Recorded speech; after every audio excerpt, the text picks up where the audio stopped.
Welcome back to our conversation with Elizabeth Warren. She's got a new book out. It's called Persist, about her life, her work, her ideas, and her run for president in 2020. Senator, there are a number of recurring themes in Persist, but to my eye, the most common is your perception and denunciation of corruption in a number of different aspects of American governance.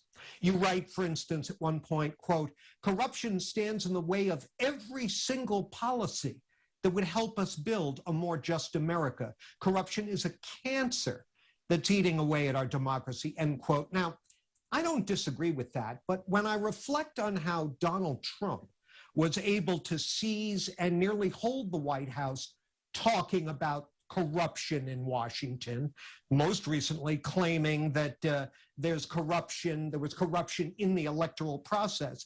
I wonder if this rhetoric isn't politically toxic itself, even if it's justified in many cases. Your thoughts? You know, John, I think we need to call out what has been happening in Washington long before Donald Trump came along, and that continues and accelerates even today. The corruption I'm talking about is the corruption about the influence of money.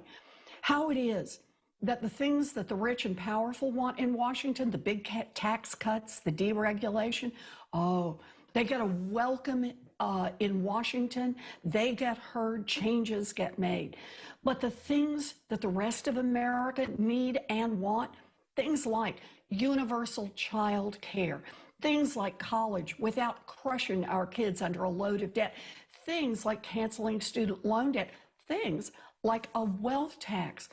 There's no hearing for those in Washington. Far too many of our elected officials are listening to the people who have the money. They're listening to the lobbyists, they're listening to the lawyers, they're listening to the CEOs of the giant corporations.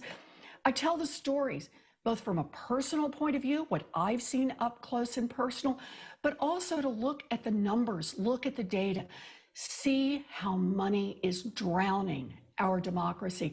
And yeah, John, I think we need to call it out for what it is, corruption. What about my question, though, that a society where, in part because politicians are preaching it, so much of the public, left, right, and center, believes everything's corrupt, that it throws the baby out with the bathwater. There's tune out to your vision, your ideas, in part because people say, oh, they're all corrupt, even her. Look, I don't see it that way. I think that when Donald Trump talks about his lies and claims that anyone who disagrees with him is corrupt, look, he can snap up whatever words he wants, but it doesn't change the reality. Washington is working for giant corporations. Washington is working for billionaires. I tell the examples, for example, about having an idea to build more housing in America and how it could bring down housing costs for renters, for homeowners. I have it all worked out, and I even have worked out how we would pay for it.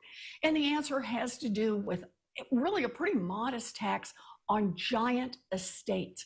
And I talk about going to talk to other senators about it. Senators who in their home states say, dang, we need more housing. We want those construction jobs. How are you going to pay for it? And the minute I say, we're going to ask just this tiny sliver of folks at the top to pay what they would have paid back during the George W. Bush administration, the answer is never happened.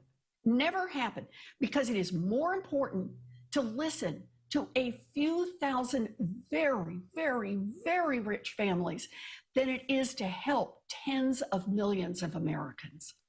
That's corruption. Well, Senator, our time's up, unfortunately, but the book is called Persist. And just on the way out the door here, in 2024, you'll be up for re-election of the Senate. There will also be a presidential race then. Do you plan on persisting in 2024? Joe Biden is running for re-election. I plan on helping him, and I plan on staying in the Senate. Senator, thanks very much for your time. Good luck with your book.